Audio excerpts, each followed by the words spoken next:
Today on the Retro Zoo Super Show, what are we going to do with the tomato? Live from Kakariko Village.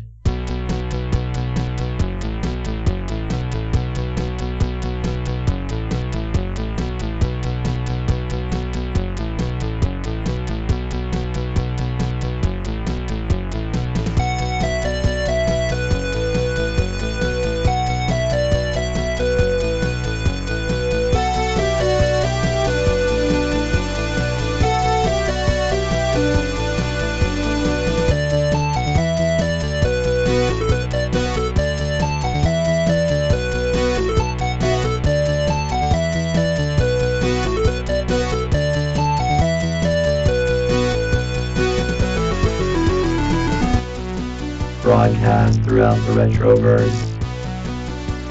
Transmitted to the real world via a maze of wires connecting a Super Nintendo to a Wii, to a Wi-Fi network, and finally to the Internet.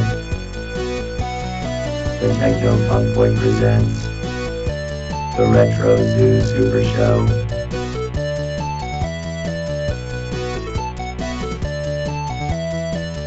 Now here are your hosts, Kai and Steven.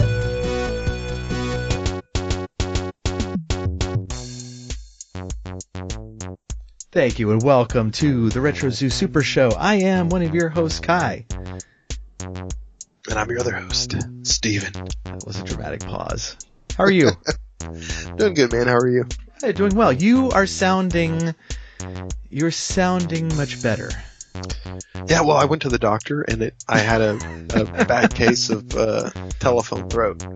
So it makes it, when you talk, it makes it sound like you're on the other end of a telephone with a bad connection. So he gave me some pills, and the telephone throat went away. Yeah. So what's hilarious is, you were not in a car. Mm-mm. But yeah, something happened to your microphone, and I wouldn't let you use the spare one because Drum was using it. Yeah, because that's Drum's mic, and he would have been mad. And we don't want to upset him. Right. We've learned that the hard way. Yes. Oh goodness. So I told you to go buy a new mic and don't come back until you had one, and you bought a computer. Well, there's more to that story. It was kind of it wasn't. I actually didn't even think about the computer. I mean, or made the connection until later that that it could be useful actually in doing the podcast. I think I lost something at work today. Something was removed from me. I didn't lose my job, but I just lost my status, and I had to switch over to another little area of work or whatever. And yes. I felt, really emotional afterwards. So I came home and all my Koopas were gone and they were doing something else and I was alone. And this overwhelming urge to go shopping hit me. And I gave into the urge and I packed my butt up into the car, went into town, and just one thing led to another, and now I have a whole setup with like nice. All my equipment is nice and new, and I've been playing on a potato for a long time, and I finally got a potato and a half. Nice, that's great. So, yeah, it's been good. It's been total geek fest here though for me today, setting everything up and. Yeah. Well, okay, and let's be honest, because we wouldn't want to mislead people. When you're sitting there going, wait, hold on, let's not start yet because I'm setting up the new computer, you forgot that Discord lists the game you're playing as you're playing it. Yes. You're like, hold on, I've almost got it finished. Pew, pew, pew. And it's funny because I was hearing the notifications in the background. I don't have you can get the overlay for Discord. I haven't set it up yet on this computer. Mm-hmm. But I guess get the overlay. You could have done instead of playing video games. Yeah, well, I thought I should give this Broforce another test run. I played it a little earlier, and I wanted to try it again, and it works well. Just to report back, it's running fine, and I couldn't get past the level though. I'm 73% complete with a campaign, and which is weird because the other night it said 77 when we were playing. So that must have been somebody else's. Oh yeah, I think that was Rave's. Yeah, I think that was his. Yeah, how far he had made it. So I'm only at 73%, and yeah, it started getting crazy, man. It like everything's infested now, like kind of like a Zerg infestation. Not to bring up StarCraft, but all the islands are turning like they're getting infested, and it says they're infested, which is a term of art for StarCraft. You know, when something is infested, it's the Zerg have overrun it. Wow. So yeah, I'm way behind y'all. I'm like at 50%, but I need help because I can't get past the two bosses. Well, I didn't try for a very long time. I mean, it's not like I just kept hammering away at it. Yeah, and I think that's it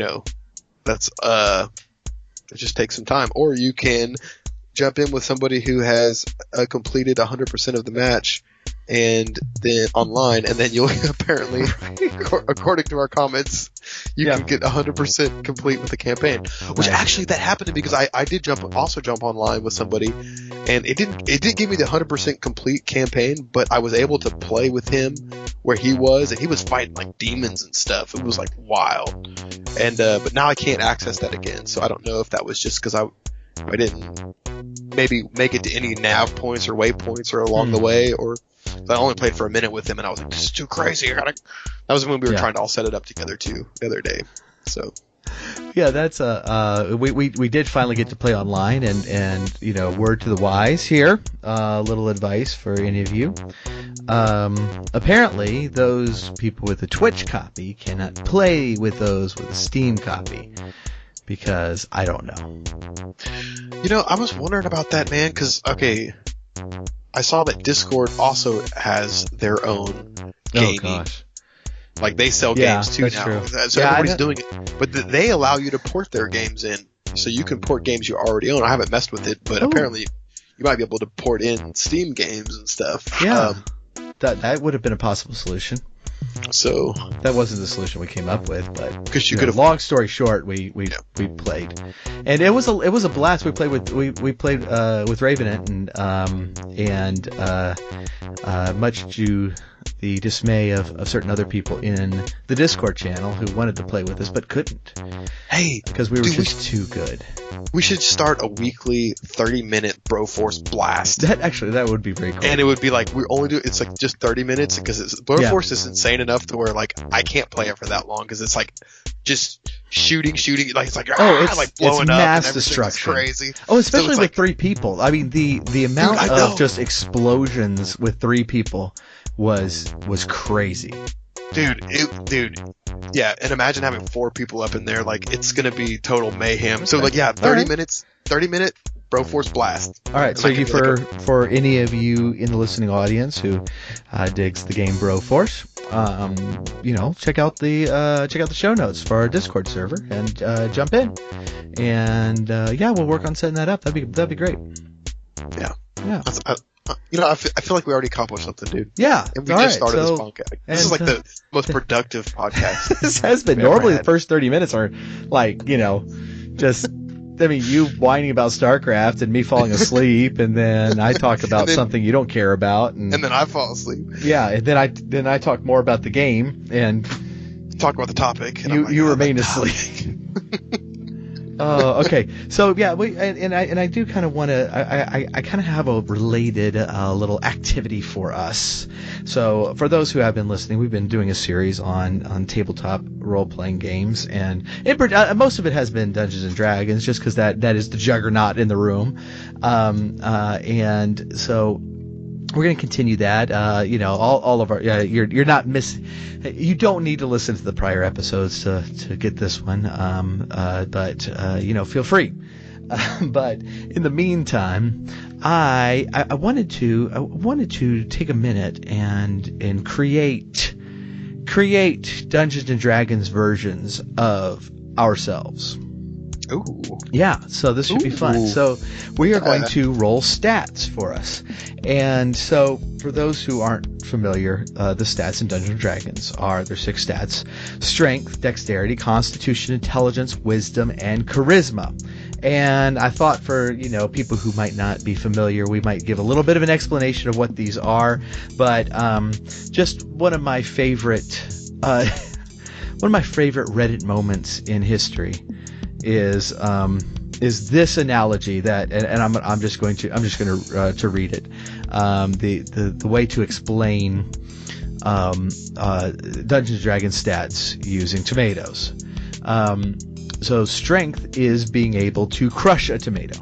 Dexterity is being able to dodge a tomato. Constitution is being able to eat a bad tomato. Intelligence is knowing that tomato is a fruit. Wisdom is knowing not to put a tomato in fruit salad. Charisma is being able to sell a tomato-based fruit salad. So what makes this just amazing is that the next comment is someone who says a tomato-based fruit salad would simply be salsa, and the next person in all caps goes, "Guys, I found the bard."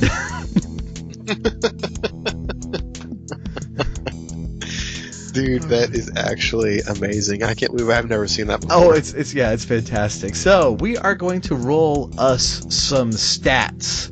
And so would you like to go first? Do you want me to go first? Who's going Elle's first, That's not a thing. That's girls. Wait a minute. All right. Man. All right, we're going to be doing the. All right, so the runners are familiar.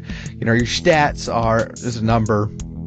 It goes traditionally up to 18, but through certain other methods you might get it up to 19 or 20, but traditionally it's up to 18. And you roll these, and I get probably the most popular way to roll these is to roll 4 6-sided dice, and then you remove the lowest number of it.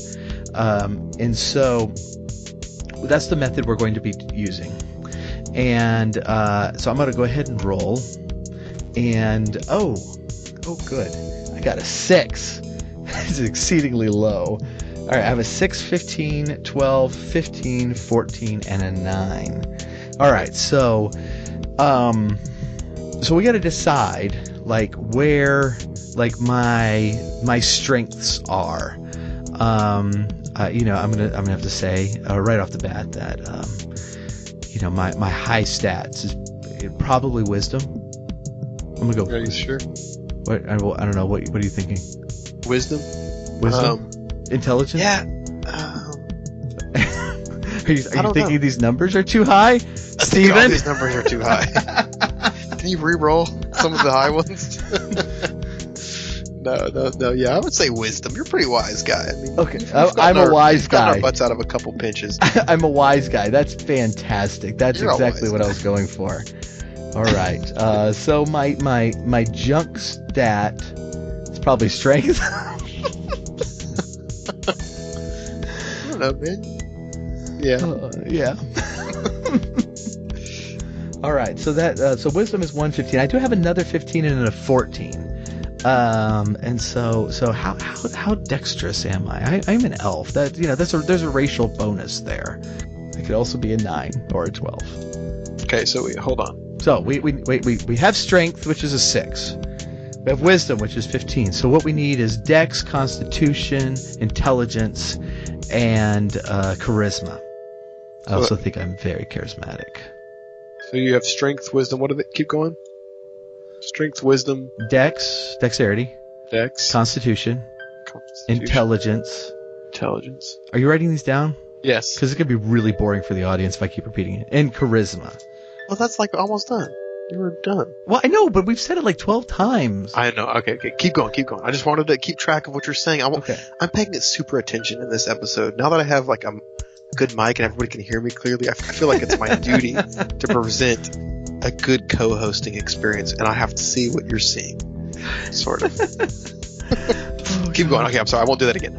All right. So, strength, wisdom, dexterity. Right. So, all right. So we have kind of our middling stats. Although I do have another 15. So, I am very likable. I think I'm very likable.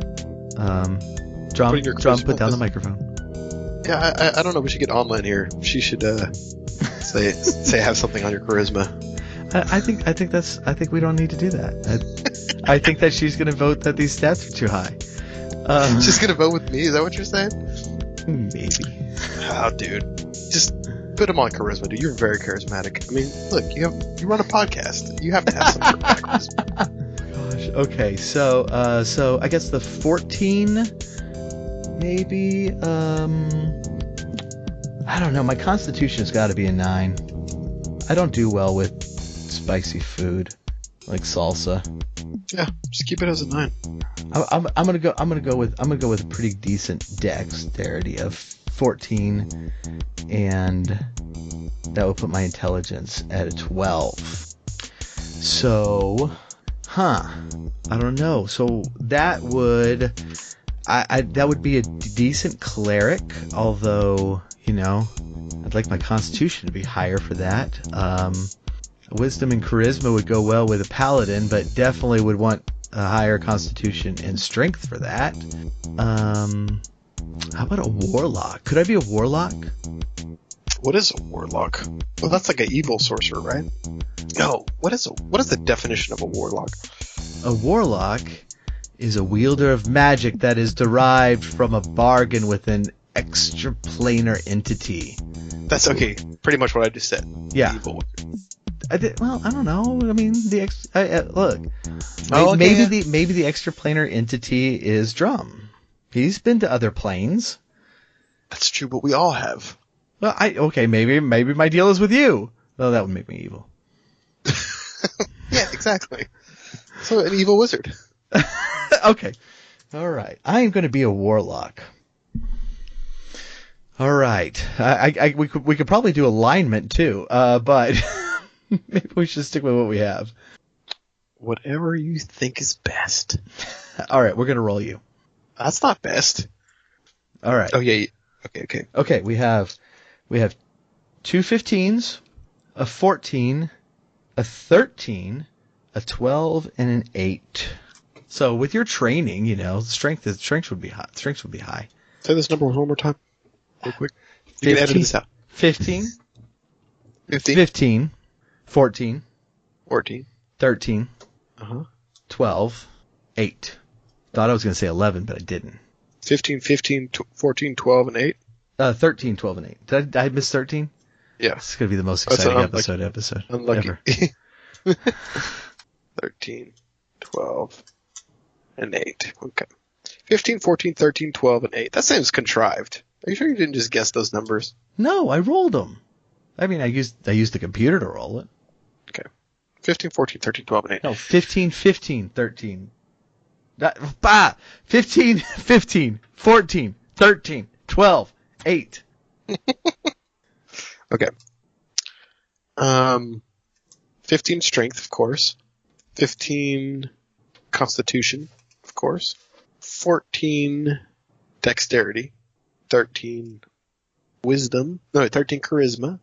Very charismatic. 13. I like you. And 12 wisdom. Wait, no, 12 constitution and then 8 wisdom. What happened to intelligence? Is that 12? Yeah, you can do the 12. If you forgot to put intelligence in there, I'm not going to give you 12 in intelligence. So let's put 8 there. We'll put 8 on intelligence and what was it, 12 on wisdom? Right, yeah. Okay. All right. So you could definitely be our barbarian, fighter. Or a ranger. Ranger? Yeah. Would be a ranger. You want to be a ranger? Yeah. I want to be like, what's his name? Minsk. Minsk also had higher strength than Dex. He was stronger than you, though. I know. You have to bring that up right when I'm feeling really strong compared to you. Compared to me. Oh, gosh. What about me? Oh, yeah, we could do drum. What's gonna be drum's best? Oh, goodness. Okay, we have, let's see. Wait, is he going to be a player character or a non-player character? That's what I want to know. Like, how do we define drum? You can think about that It's while like you're a putting philosophical question. Is Drum a player or a non-player? Is he considered part of the technology, or? Oh goodness! All right, so Drum. Now you're gonna definitely think these are made up. 15, 14, 14, 13, 12, 11. Yeah, those are made up. Dear audience, he wants you to think he's using some technologically advanced dice rolling application on his computer, when in fact he's just typing the numbers in manually. Not doing a very good job at it either.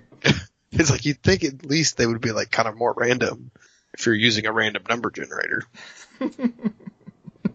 All right. I don't know. Drum is pretty fast. Dexterity? Oh, well, Constitution. He can definitely take a beating. Yeah, I would say Constitution. Okay. Yeah. I mean, I guess the ability to play drums a long time, that'd be Constitution. Yeah, okay. Also, to be good at drums would be Dexterity. That's true. Okay. I'm thinking his junk stat is Charisma. I am very likable. I know you are, Drum. Yeah, we love you, Drum. Drum. But it's just... The junk stat. You don't need that stat to make you more likable. Okay, so is he stronger or wiser or more intelligent? Stronger. I know lots of stuff. No, it's strength. You're straight. You're a robot, man. Yeah. And I would say he's more wise than he is bright. I shined myself earlier.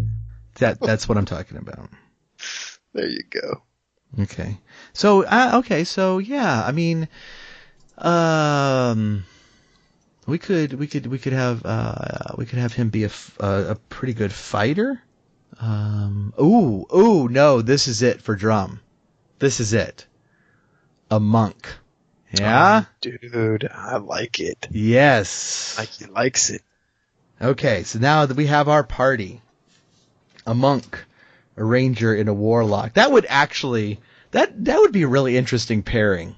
That is interesting. Because, all three of them I kind of see as kind of like, outsiders and wanderers of the woods, there's like a natural, I don't know, between the monk and the warlock, there's probably some tension there that would add to the party. Because I'm, evil? Yeah, well, evil. Drum. Warlock. Okay, we got to get into this. So Drum obviously is true neutral. Yes, I agree. Okay. So, what's your alignment in real life? In real life, lawful good. Lawful good. See, I was talking to some friends about this today. It's like I always used to play like in AD&D games. I always used to play paladins. And in AD&D, paladins could only be lawful good. And they kind of broaden that, but I kind of like that it's like, that there was really only one type of person that went in for this kind of holy knight job. Right. And, but I always used to play paladins because I was always, I really considered myself kind of lawful good. And, as I've grown older, I feel like I've gotten a lot more chaotic. Chaotic good? Like you're willing to do whatever to make good happen? Right, yes. I was just Googling. Actually, I was binging because I haven't been. I was binging lawful good. And I haven't finished setting up my computer, so I'm using Bing for some reason. We love you, Prime. Bing. If you want, we'll say nicer things about you if you sponsor us. Bing, Techno, Funk Boy, Bing, Retro Zoo, Super Show, Bing. If you want us to, for like $5. No, but Optimus Prime is lawful good according to Bing. Yeah. Well, yeah, it's like so I think we've touched on the alignments and they're pretty cool, but there's like it's a grid and there's two elements to the grid and there's like good to evil part of it and then there's the lawful to chaotic and I think a lot of people who come into Dungeons and Dragons kind of think, well, why wouldn't a good character be lawful. And what the lawful and the chaotic thing is just, how important is it that you follow the rules? But when you can go through, and there's a lot of cool memes and stuff that do this, but go through and deal with some of like the characters. But like when you have like a Batman character, Batman is chaotic good. He doesn't care what the rules are, but he is working toward good. So he's going to break the law in order to do good. But you have like an Optimus, or you have like a Superman who's definitely a lawful good type of a character. That's very, very strict and rule abiding. I guess I don't know. Now that I'm thinking about it, I don't think I'm lawful good, but yeah, it was weird that you said that. I was like, okay, well, whatever. I mean, I'm not going to call you out on the show. I aspire to be lawful good, but in reality, I'm probably a lawful neutral or a chaotic evil. Chaotic? Wow. I think there's a connection there, That was between a jump. Like lawful neutral or chaotic evil. I'm not sure which. Lawful neutral is such a tepid alignment, and it's like what are the most evil people like ever? Like they usually have tepid alignments. Like they whatever, like really those are the people that let the most evil happen. So like Hitler and Stalin, they're lawful neutral? No. They're lawful evil. Were. That's true. So they're chaotic evil. That's why I'm saying there's a connection. One just reigns over the other. So. Oh goodness! All right, now that we've gone very far afield, kind of what we wanted to do today is to kind of chat about how technology has interacted with the tabletop world, and it doesn't simply just have to be about Dungeons and Dragons, even though that's where a lot of this is coming from and being developed. But there's all sorts of tabletop gaming is putting aspects or the whole thing on the computer online, and that's been going on for a long time. I remember one of the weirdest board games, and I was so excited about it when I got it, and it looking back at it was just weird. It's like this board game where if you land on certain spaces, you put this tape in the VCR and play the next scene, and it tells you something that happened to you. It was just the weirdest kind of interaction thing. I mean, totally gimmicky, right? But it sold because you're using your VCR, I guess. Right. But I remember on our C64, I think it was on the C64, we had Monopoly there, and we've already talked about some of the video games that have attempted to bring some of the tabletop experience of Dungeons and Dragons into the video games. But wow, the new microphone, the hacking and wheezing comes through very nicely.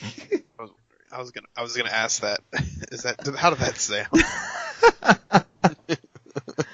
Oh, what we're really talking about is how our tabletop experience is being enhanced by technology, not necessarily just moving our game online, or into moving our board game into a video game, but how we're able to use technology to kind of aid and assist us. And I mean, one of the most clear things is what we were just using, which was online dice rollers, and these things are all over the place, and very easy to use, and we are going to be using those when we start up our Star Wars game, because the Fantasy Flight Star Wars games have proprietary dice, and so I bought myself a set, but we are going to be playing online, and so we're probably just going to be using the online roller to to do that, so that not every single person has to buy a set of these dice. Yeah, that's a very good example. Although when I was playing with Anla, there's so like what, and this is one of the garbage things about this game. And so far I absolutely love this game, but there is kind of a garbage thing on it that when you buy a set of dice, but there are quite a few situations where those dice are not enough dice, because you roll a crap ton of dice every roll, and so like I bought the app so that we could roll in every circumstance, and it'd be easier to calculate and stuff, but I still find that rolling dice is really fun. Yeah. No, there's something about that. You can get those dice towers and stuff like that. You can have like these little fun, like little accoutrements for rolling your dice. But also, there's a physical presence in your hands. That's nice, like to have that little right. And it's the anticipation. It's a lot of potential energy. Right.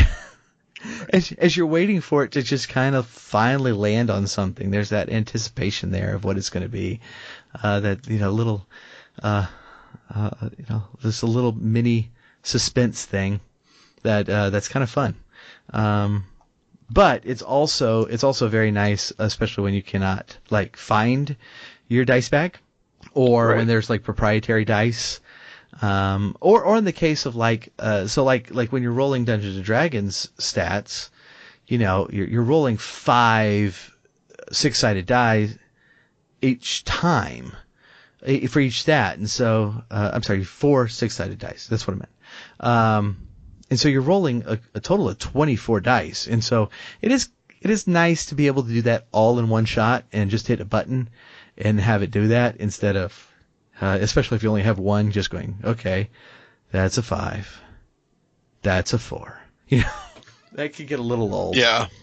But for those who have kind of delved into tabletop gaming, in the last many years, the stuff available online, for each of these games is just astonishing. Yeah. When back, several years ago when we were playing Middle Earth role playing or MERP, this is a game that came out, I think, in the 80s, and it's been out of print forever. But, some random person had set up an Excel character sheet that auto-filled some of the bonuses and some of the skills and stuff, and it made our life a lot easier. Yeah. I have to say that. And when you get into more recent games, like our Star Wars game is I found a character creating program that is just really sweet.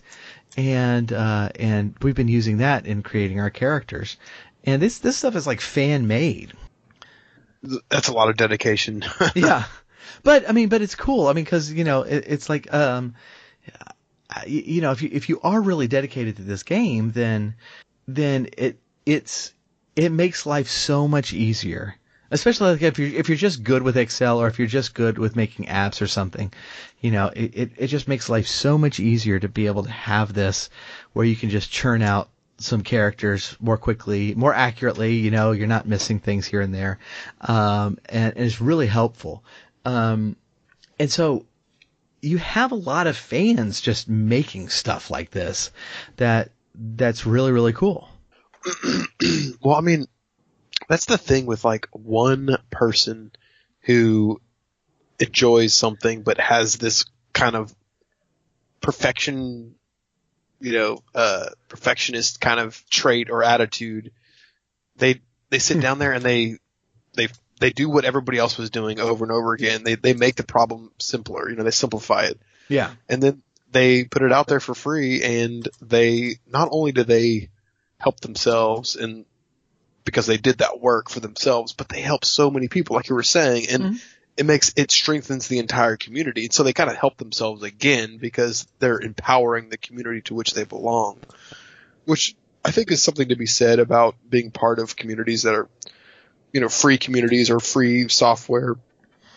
There's a lot of that. I mean, like, there's a lot of that out there, and there seems to be, like things like Firefox and Linux or these free operating systems and free browsers, and they're run by people who care about the product. I don't know if they're completely, not-for-profit, but they're, there's no ulterior motive. It's like these people want, and I think that's just a good, especially for the internet. That seems to really ring true with just the internet in general and the way it should be run. And the way people should be interacting with it is like, look, it's not to say that you shouldn't make money for working hard, but, I don't know, just for the enthusiast and it makes life a lot easier for Dungeons and Dragons players when you have stuff like that's free that helps fill in spreadsheets right. And you expand the whole umbrella that covers everybody. You make it you just make it easier for everybody to play. And so you're benefiting yourself if that's what your love is. Right. Yeah. Exactly. And and that's, I mean, goodness, that's what we're doing here. I mean, we really like doing this stuff, and so we make a podcast. And if you'd like to support us, go to patreon.com/.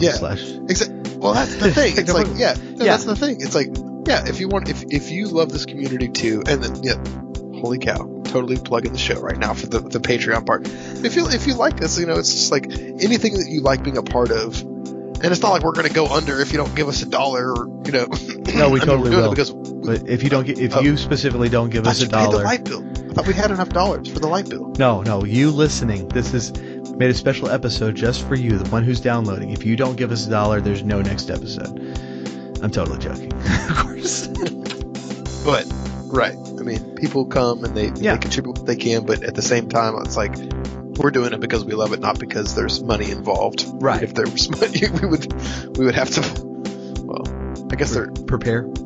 I mean, I wasn't going to say it like that. Yeah. No, yeah, and that's one of the fun things about it is like, it's the same thing with Twitch. It's the same thing with, a lot of the YouTubers, a lot of what we're calling now content creators. And I'm still not thrilled about the term, but what we all know what we're talking about is like, you can, all of this stuff is available now that you can just have. And if you really value it, and you're able, then there's ways to support us and everyone else as well. And so it's it's not like the old the old system that if you whether you liked a certain song or thought it was the greatest song ever, you're paying the same amount for the album. Or whether you were waiting for this movie for years to come out, or you're just bored on a Friday, you're paying the same amount for the movie. And so there wasn't like this distinction between something you're like really passionate about, something that you really, really value, and something that is just passing the time for you. And the kind of the cool thing about this new system is like, look, we'll give it to you whether you value it or just passing the time, and we hope you enjoy it in either case. But there's also ways to support people who are doing this. Either through like Patreon or even just doing reviews or sharing the show is actually a big help. That's way off topic, but it is kind of cool. It's kind of cool when we make money.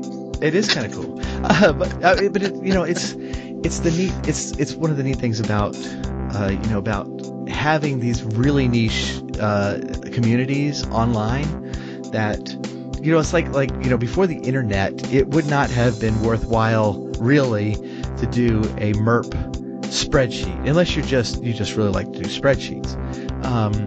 But knowing that 1,000 people might benefit from this is is something that kind of this added value to it. And it's the same thing like with us and doing gaming music. It's like if all we knew were the people in our who live near us, there aren't many people who would actually dig what we play. But getting online, being able to find those groups who really would dig it, and they might be made up of people all around the world, but they're there, and so that's a lot of fun. Way off. Dude, I don't think it's off topic because it ties into the whole technology and role playing. It's like it's opened up so many different avenues, and look, there are people who play online, Dyson Drury. I mean, look, you guys are doing this, it's for fun. Y'all having a good time.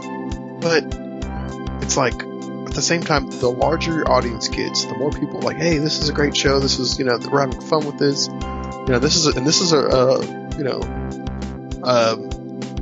It's a produced show. There's time, there's efforts put into it, and it's like a story. Yeah. And so you get to listen in on that story. Right. But the more popular it gets, if every fifth person, gives $1, and you've got, 20,000 people that download it. Is that what the numbers are? Wow, that's awesome. Yeah. And you can live forever. There's financial freedom right there. Right. Oh, goodness. Well, and Dyson Drury is a really actually good example of the use of technology, because the three people involved physically could not be farther apart from one another. I know, I love it. And still be in America. It's like, I mean, look, if we had like one person in Australia and one person in England, obviously we could be farther apart. But being in America, we could not live farther away from each other. And but we utilize the same sort of technology. We go through currently, at least, we're using Roll20, which there are, as I understand it, there's a few websites out there that just kind of, they're there to facilitate online tabletop gaming, which, I guess that's the term I want to use. Tabletop gaming online. And Roll20 is the one I'm most familiar with, because that's what we use for Dyson Drury. That's what we used for MERP. And it's just it's a pretty cool system of being able to put on your maps. You have a dice roller in there. You have different different functionalities for different things that can happen in tabletop gaming and in RPGing. And keeping track of hit points, keeping track of status effects, keeping track of where everybody is on the map, notes and stuff, and it's a pretty cool system. I've heard from a lot of DMs that they get very frustrated with it, because they have too many windows open, which I totally get. It's a lot easier for me just playing one character. Right. But there are alternatives to that as well. But that by itself really opens things up, because one of the problems with being able to do Dungeons and Dragons from a distance is, okay, where are we on the map again? That sort of thing, and moving the map function online and having your little icons for everyone online really opens things up, so that you don't have to all be in the same place at the same time. When we start our Star Wars game, that we are not all going to be in the same place, and we're going to be running our audio through our Discord channel. Yet another reason to join Discord, but we're going to be running our audio through there. But we probably will be utilizing some Roll20 or something else. I haven't quite figured out exactly how things are going to be laid out, but we're probably going to be utilizing something like that in order to be able to at least position ourselves and such. Yeah. Well, I mean, we've done it before, so I guess that's natural. But I mean, it would be interesting to kind of do a survey and see what else is out there, check them out. But that's kind of the big one, though, right? I mean, I haven't really Yeah, that's kind of been the one for a while now. But yeah, I could not even give you a list or which one's the best one because I haven't tried them all. But there's a lot of people working toward making this a thing, and I think Dungeons & Dragons 5th edition has done a lot to bring more people in to the game, but I also think that like the actual play podcast just really kind of get people excited about playing these games, and so they're looking for resources where they don't necessarily have to all run over to Billy Bob's house on Saturday night with their dice bag. And it's so this. But I like Billy Bob's house. His mom makes the best chicken nuggets. Well, and one thing that's kind of new and being developed, and I just saw it in use is D&D Beyond now has a Twitch integration, and this is really cool. And so, and I've been wondering, it's like, like for all the people developing stuff for Twitch, for streaming, it's like, why don't we have some really good tabletop resources, and that could really kind of open up the game for live streaming. And D&D Beyond is starting that, and I got to play with it a little bit, where the viewer can click on character sheets and bring them up, and just kind of play around with stuff and actually look at stats and then minimize them and all sorts of stuff. So it's very interactive. And so if you're wondering, who Billy Bob is playing, then you can actually click on the character sheet, and it's like, oh, this is what kind of spells he has and all this cool jazz.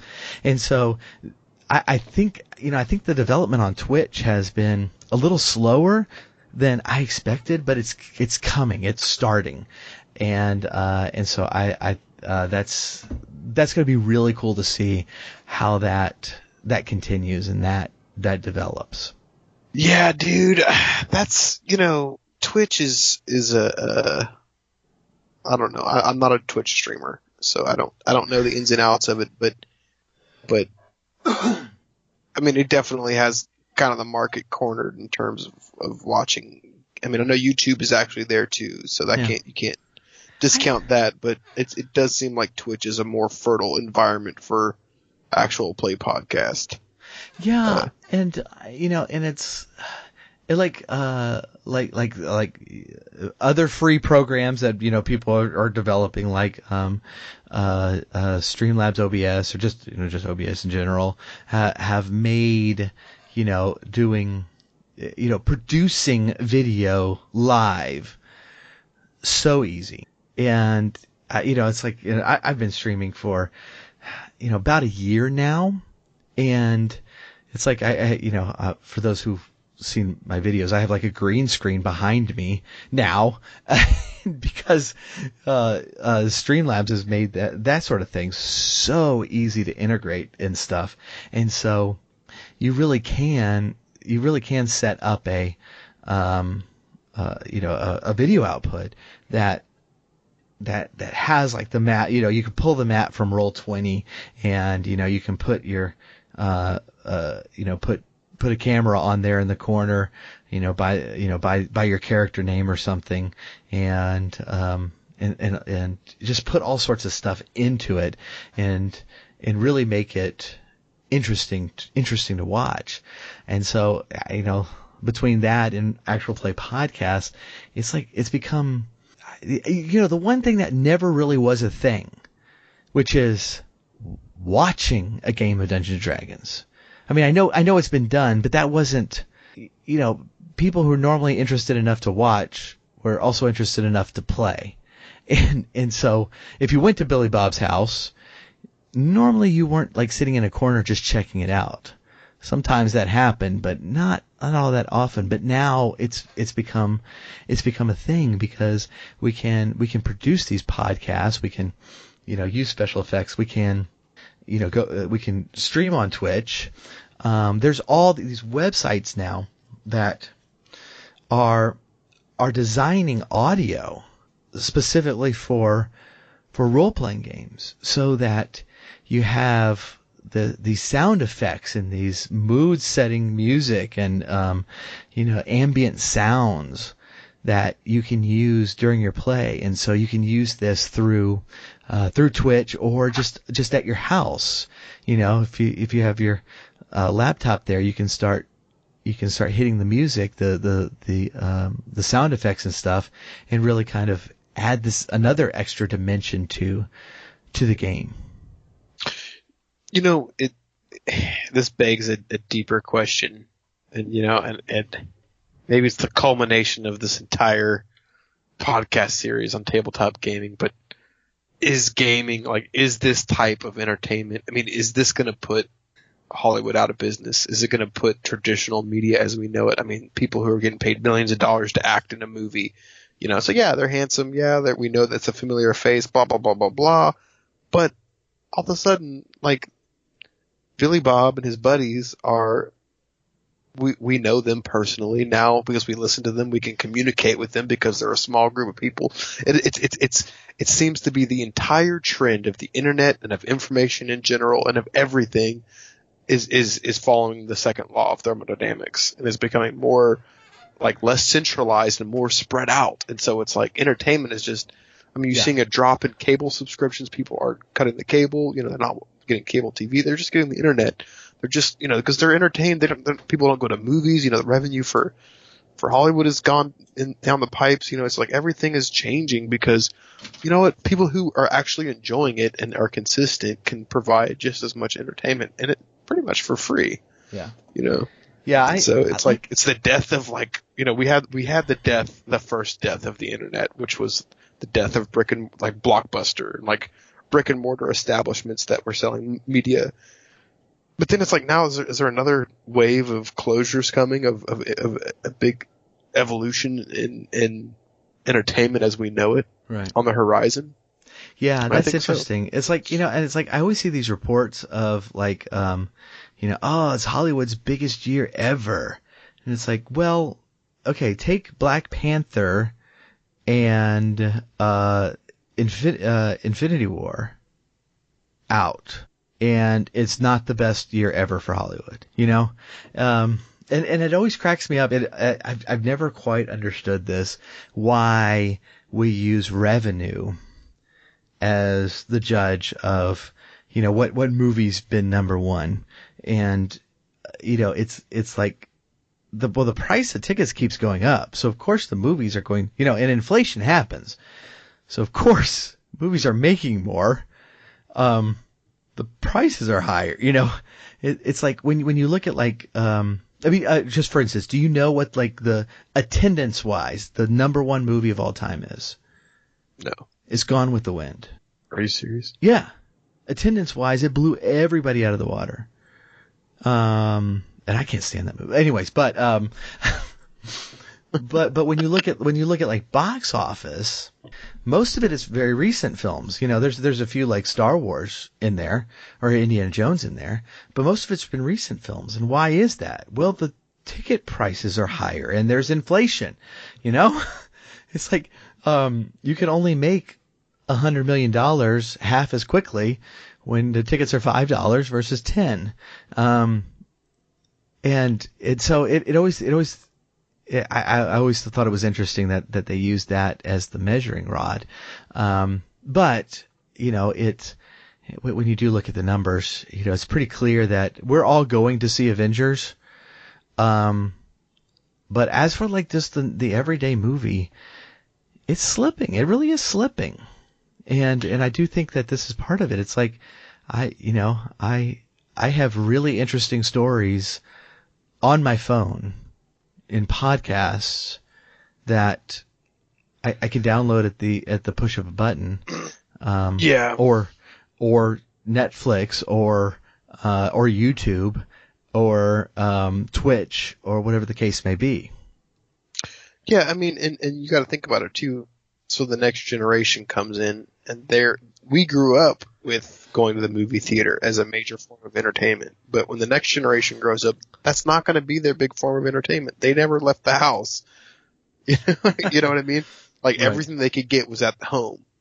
And so, I mean, there's going to be repercussions for society in general. But I mean, it's kind of weird how entertainment and our tastes kind of can change society and change, and I think we're becoming more insular, and I don't know if that's necessarily a good thing, but it's definitely creating these communities online, and I think that it's really interesting to see what will happen, because it's going to be like something we haven't seen, I mean, Right. I think that, well, I think I ranted about it enough, but, and in previous episodes too, about like the internet, it's just changed everything, and we take it for granted. We just use it and we don't think about it abstractly or philosophically. But if you step back for a minute and you're like, whoa, what happened in the last 25 years? Yeah, I don't know.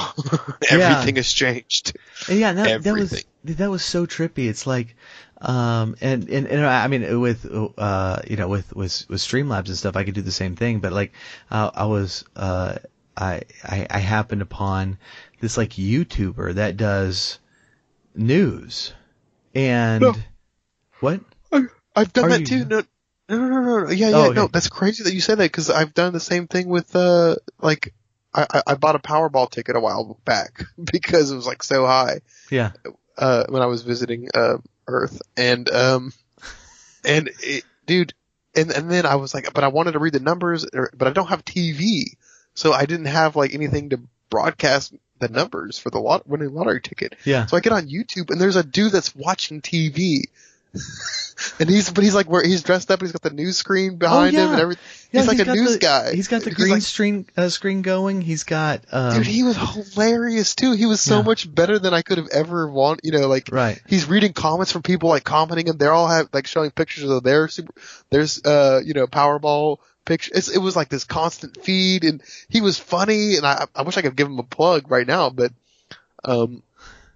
I mean, I could have. It would take me a minute, but dude, it was it's the concept. It's the whole idea that this is some dude. Yeah. And he would say that too. He's like, hey, subscribe, send me some money. He's like, this is what I do for a living, Right. He's like, yeah. oh, this is the most subscribers I've ever had. He was like freaking out because he was I think a lot of people were doing the exact same thing that I did, which was like, how do I watch the Super Bowl? The Super Bowl, the Powerball numbers. A lot Yeah, of people you were can tell. doing that too. Is how do I watch the Super Bowl? But I don't know exactly. It's Oh. like a problem, man. but yeah, It's like, how do it's just what amazes me about it though is that like, the look and feel of it is very professional, and you can do that now as a one-man show. Yeah. Controlling it all yourself, and it's just incredible what we can accomplish now. With a bunch of free applications.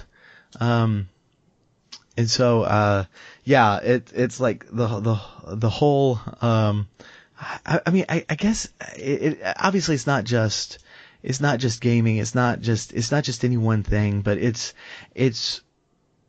what happens when you have the internet and you're able to connect to people that share your same interest, in a very, very niche way. It's not just in gaming, but I can find particular gamers who like particular game music and particular styles, and connect with those people, and what comes out of that. And somebody says, hey, I think we could write a better program to help us create characters. Well, let's work on that. And what would it like to have? And on the other side, going back to some interviews we had in the past, it's like hey, let's take Dragon Warrior or Zelda or whatever the case may be and randomize it. So it's the same game, but it's not.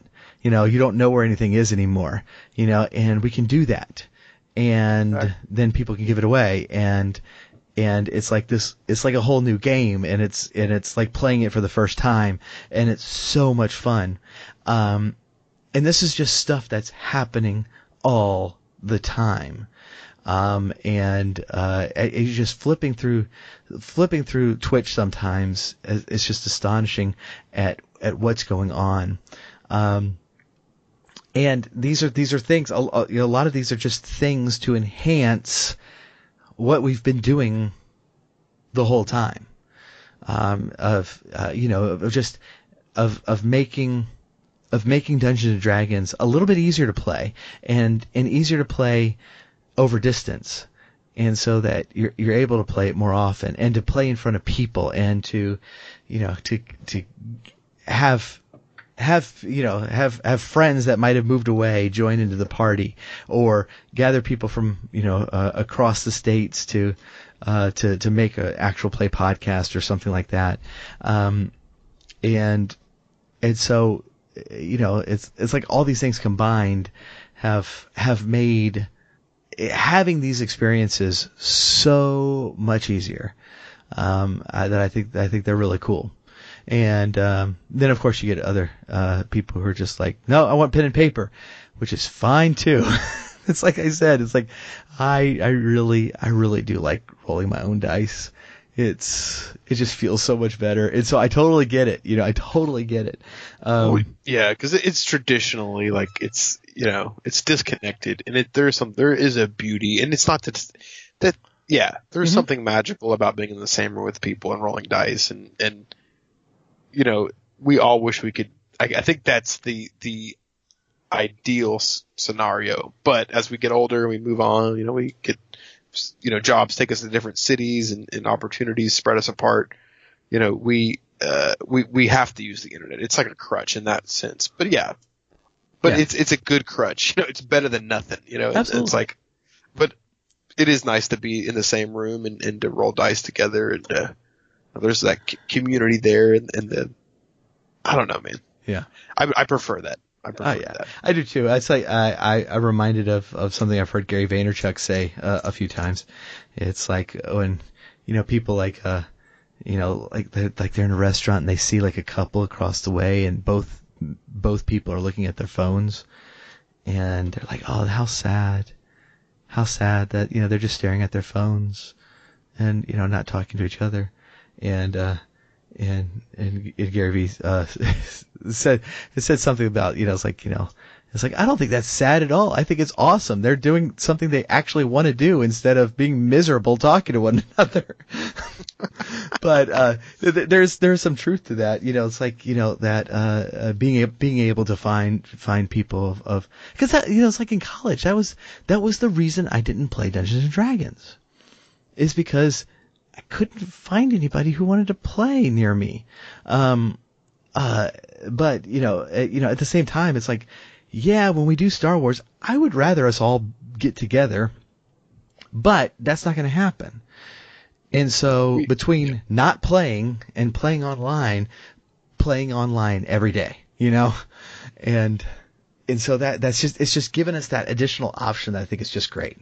Yeah, man. No, I mean, you do the best with what you have, and we have a lot now. Yeah. So we can do the best with. I don't know. I was trying to be like catchy there, but you know what I'm saying. It's kind of like we have the internet. I mean, we have video. I mean, we could even do it where we can see each other. The only difference is you're not here physically, and so it's kind of weird, and it's a really it's like it's kind of spiritual in a way that not to say that you should worship it or anything like that. I'm not trying to make some deep, but it's like you're with the disembodied. You're not with that person corporeally.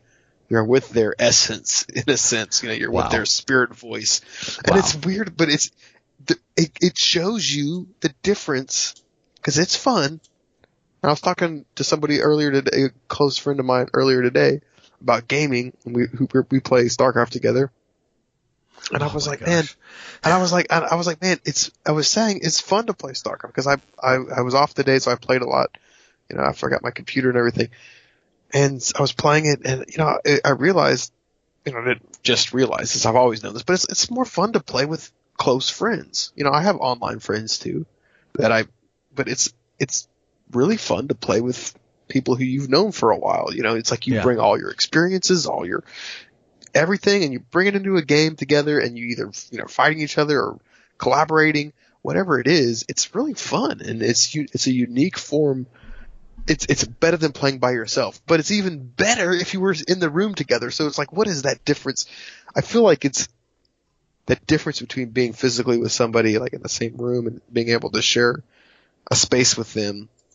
It's weird to put your finger on it, but it has value. It has a value. And so we need to be careful about that as we do have all of these great technologies that allow us to do things from distances, that we remember, like, you know what?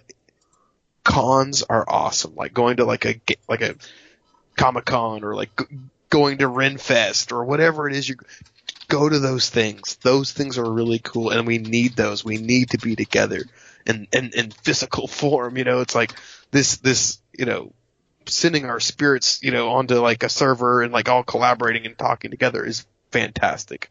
It's better than nothing. But get together with your peeps when you can, because that's also awesome. And in fact, it's even better. It's harder to do sometimes, but you still got to make the effort, you know. Yep. So just in the effort, in the spirit of full disclosure, Steven and I are not in the same room together. Why did you say that, dude? I thought we were like that. I thought that was our jig. No, yeah, we're not. Goodness. Yeah, that's why I'm feeling like I'm wanting to hang out with you, dude. I'm wanting to be like, I want to put my hand on your shoulder and be like, right, and you look at me and be like, yeah, right. Except I'd be summoning, you know, some crazy demon, because I'm a warlock, evil. Oh yeah, and I'm a mystic ranger. Oh, okay. With that being said, we are going to shut it down for the evening. Please do check us out on our Discord server. I mean, things are starting to pick up there, and I'm really excited about it because we've been having a lot of fun on the Discord server. Yeah, it's been fun. We are going to be we are streaming this the recording of this episode. They're live. We had some friends making sarcastic comments to us, trying to make us laugh. But we're going to be playing our Star Wars game there also live, and so you can check that out when we do so. But also, we actually been talking a lot of Dice and Dreary until the Dice and Dreary server is up, so that's been fun too. So do check us out there, and if you do really value the show, then please do, if you can, support us on Patreon, patreon.com/technofunkboy. As a reminder, we are releasing a new mix of a Mega Man 3 song every month this year. We have released last month we released the first one, and we also gave away the theme song for Dice and Dreary there, which we performed, and so that's on any level. Normally it's the $3 level that gets the free music, but we're giving away this music this year to any level.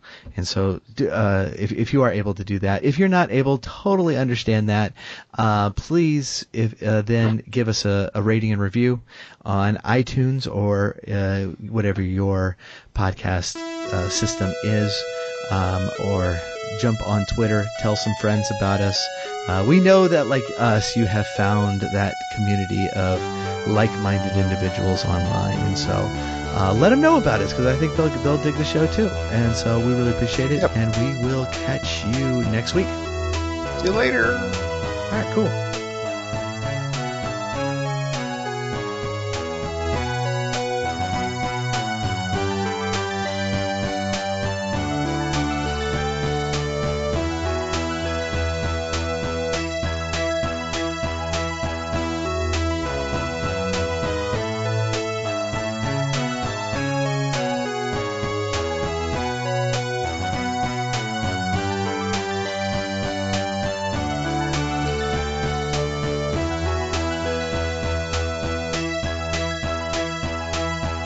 The Retro Zoo Super Show is brought to you by the Techno Funk Boy. Follow us on Twitter at TechnoFunkBoy, on Facebook at the TechnoFunkBoy, and sign up for our email list at TechnoFunkBoy.com. Also look for us on Spotify, iTunes, and Amazon for music. If you are so inclined, please leave us a 5-star rating and review on your favorite podcast catcher. If you are not so inclined, you are obviously some sort of villain trying to conquer the world. Unowned music and gameplay clips are used for educational and critical purposes. Thank you for listening. Keep gaming. Unless you have responsibilities that need to be done at this time, then you can game later.